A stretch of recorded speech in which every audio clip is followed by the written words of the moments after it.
Eu estou na mata do Mayombe. Foi aqui onde fizeram aqueles filmes de Pirata do Caribe. Não sei se vocês já sabem isso. Aqui nessa ilha que eu estou a explorar. Vamos explorar essa mata. Se você não está preparado para passar aqui, tem que estar bem equipado. Principalmente tens que ter uma bota.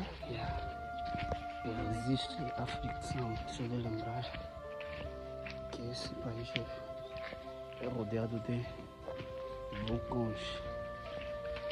Vamos até aí, vamos lá naquela montanha, vamos subir, se Deus quiser.